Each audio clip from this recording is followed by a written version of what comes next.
नमस्ते, म दिनेश चन्द्रना। तपाईहरुलाई मेरो युट्युब च्यानलमा हृदयदेखि स्वागत छ।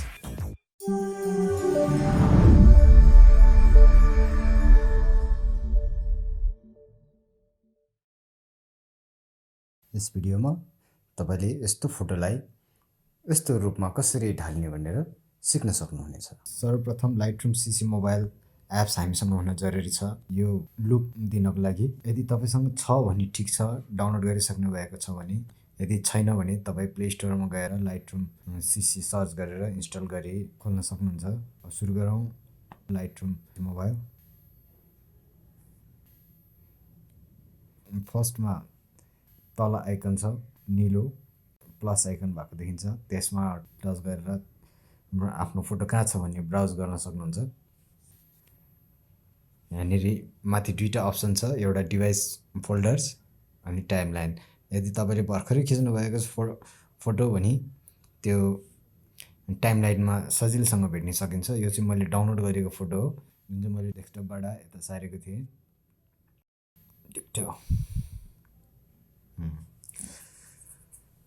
एउटा फोटो सेलेक्ट गरेर ड्र्याग गरेर सबै यसरी तान्नु भयो भने पनि सबै सेलेक्ट हुन्छ, अथवा यहाँ सेलेक्ट गर्न सक्नुहुन्छ, अथवा इन्डिभिजुअल तपाईलाई कुन चाहिन्छ त्यो आफैले सेलेक्ट गर्न सक्नुहुन्छ। म चाहिँ चारवटै इम्पोर्ट गर्न खोजेको भएको हुनाले दुईटा फोल्डरमा नै सेलेक्ट गर्ने। अनि त्यसपछि तल्लोपट्टि एड बटन छ, त्यहाँनेरि तपाईले टच गर्न सक्नुहुन्छ।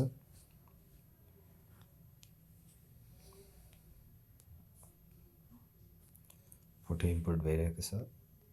चारवटा फोटो सक्सेसफुल्ली इम्पोर्ट भएको छ।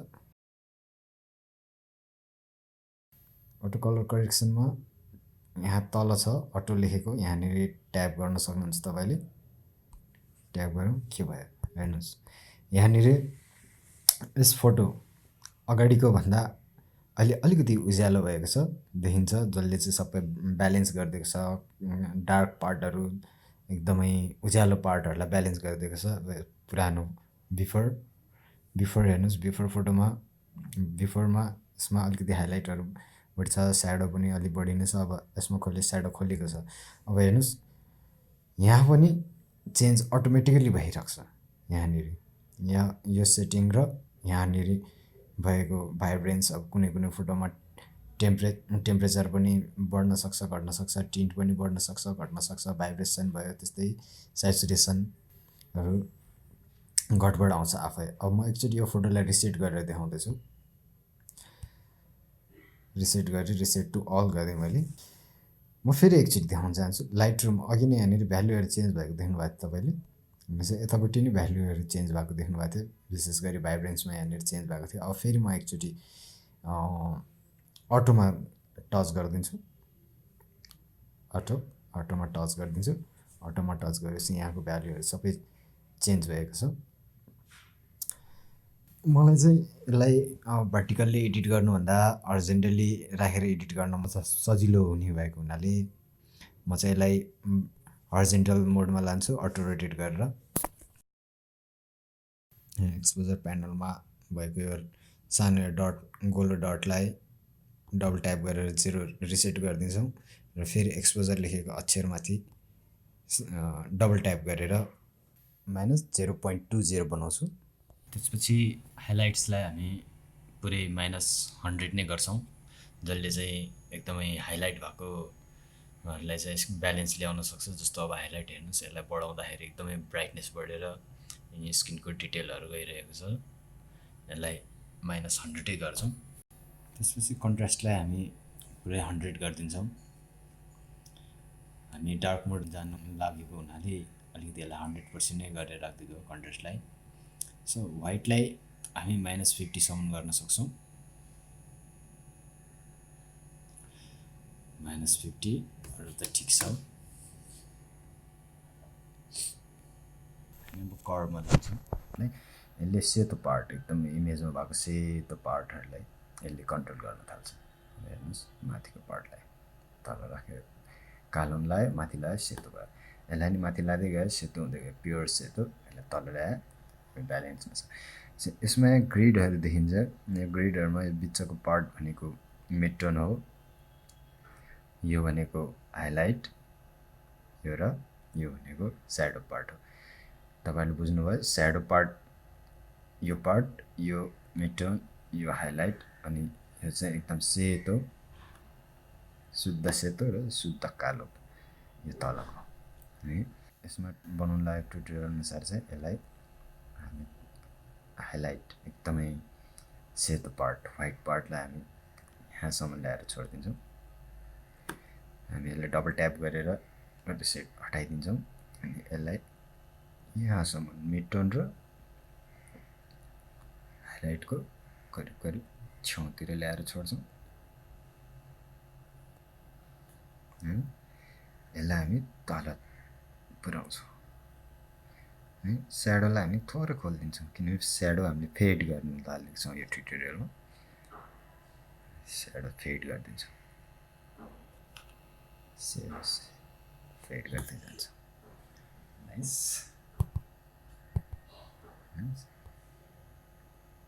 बिफोर आफ्टर डाउन आज कर्डमा यति मात्रै गरौँ। अब हाम्रो पालो आयो कलर।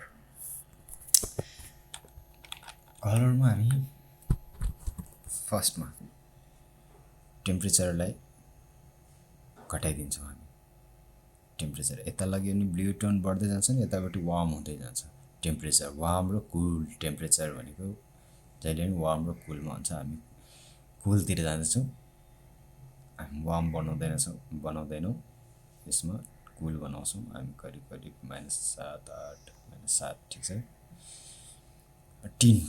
टिन्टले चाहिँ होल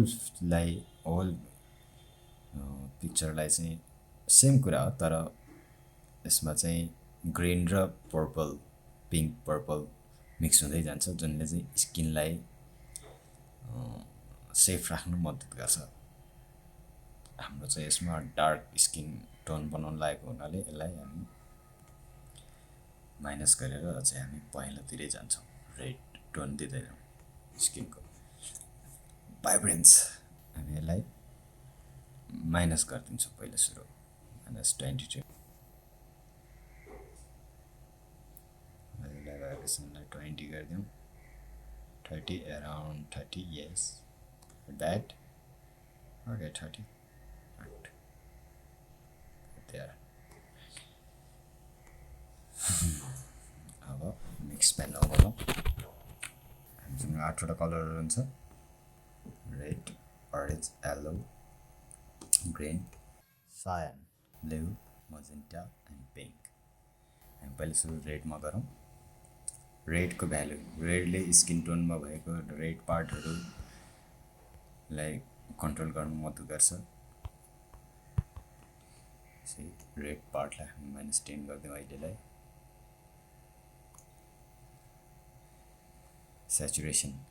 सेचुरेसन सेम थिङ हो अघिनेको जस्तै, अनि यसले चाहिँ इन्डिभिजुअल कलरलाई कन्ट्रोल गरिरहेको छ भने अघि नै हाम्रो यतापट्टि बाहिर भाइब्रेन्स र सेचुरेसन चाहिँ सेम थिङ यहाँ पनि अप्लाई हुन्छ, तर इन्डिभिजुअल कलरमा अप्लाई भइरहेको छ यसमा।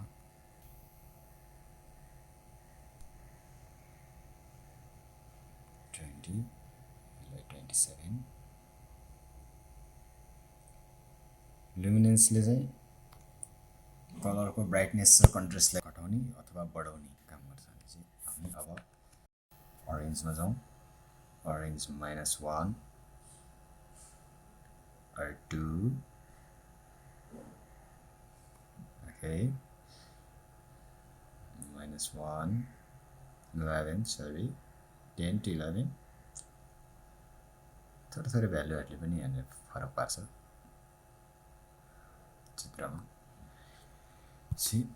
हामी येल्लोलाई पुरै डाउन गराइदिउँ, saturation down, luminance not so down, it's maybe 30, that's good। ग्रिनलाई हामी पुरै दायाँतिर लान्छौँ, सेचुरेसन घटाइदिन्छौँ, about 50, yes, 50। सियनलाई हामी ब्लू बनाइदिन्छौँ, नेगेटिभ लान्छौँ, यसलाई नेगेटिभ 40, यस। सबभन्दा ध्यान दिनुपर्ने कुरा यसमा छ ब्लू। ब्लू टोनलाई हामी यहाँ राख्छौँ। तपाईहरुलाई यदि यस्तै कलर ब्लू नै मनपर्छ भने ब्लू नै छोडिदिनु। यो ट्युटोरियलमा चाहिँ यो प्रिसेट बनाउँदाखेरि चाहिँ मैले ब्लूलाई डाउन गराइदिएको छु, स्याचुरेसन अराउन्ड 90, स्याचुरेसन अझै पनि डाउन गराउँदैछौँ हामी। अराउन्ड 42 छोडिदिन्छौँ।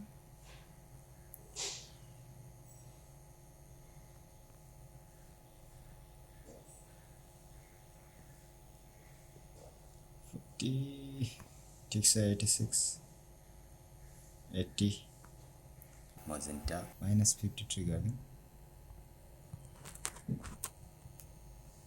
-53 सम गरौँ।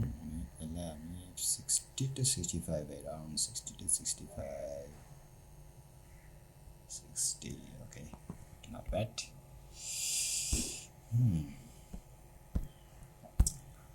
लास्ट कलर यसको नि हामी सेचुरेसन घटाइदिन्छौँ around 50, 55, 50 to 55, okay, that's good.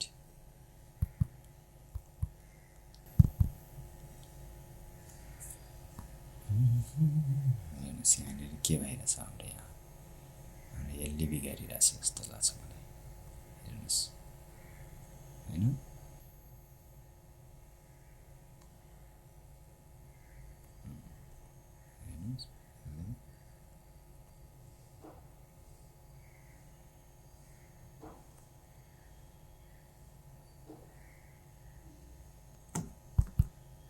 Okay, not bad.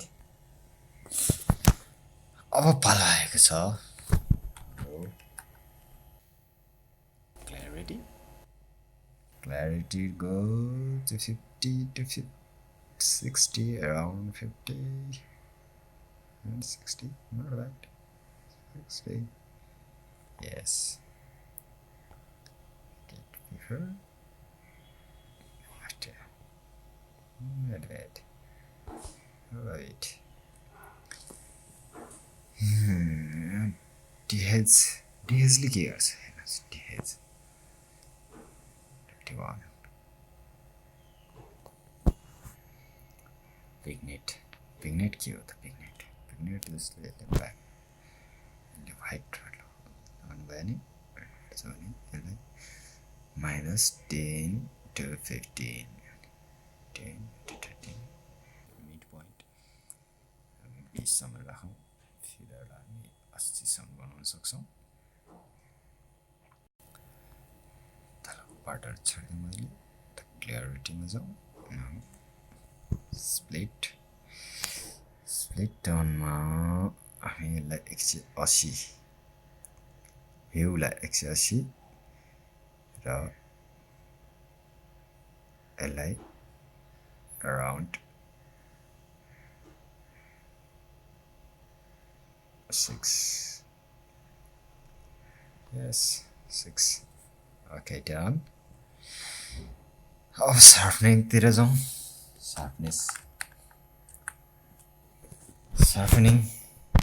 शार्पनिङलाई 75 सम्म लगाउँ हामी, धेरै पर नलगाउँ। 70 to 80, रेडियस ठिक छ, 25 ठिक छ। यसलाई रिडक्सनलाई 18 to 20, 15 to 20, okay, that is good. Contrast 22 सम्म बनाएको।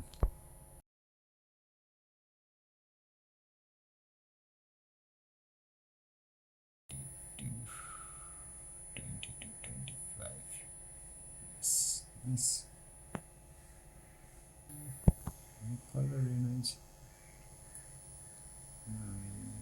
25 सम्म नै गराएँ पनि, इट्स ओके। 10,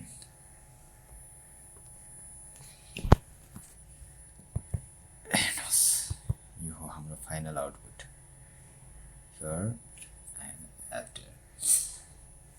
यसरी नै तपाईँले आफ्नो फोटोहरूलाई यही टोन कपी गरेर अरूमा पेस्ट गर्न सक्नुहुन्छ।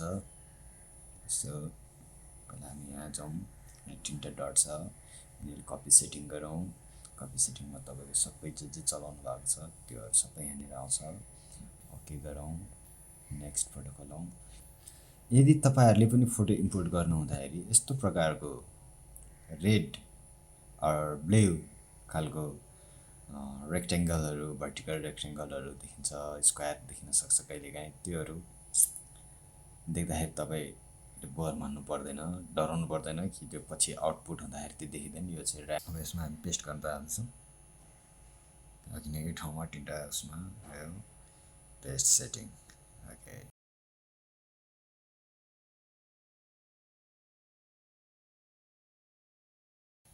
यहाँ पनि त्यस्तै छ।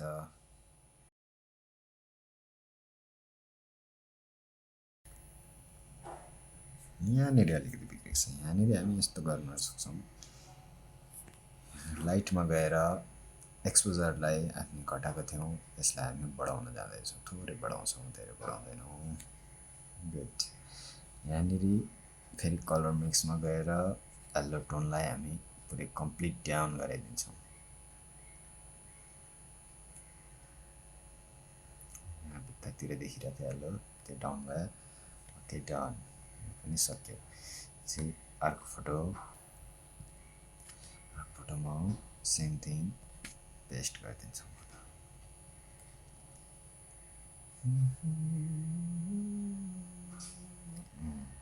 नट ब्याड होइन।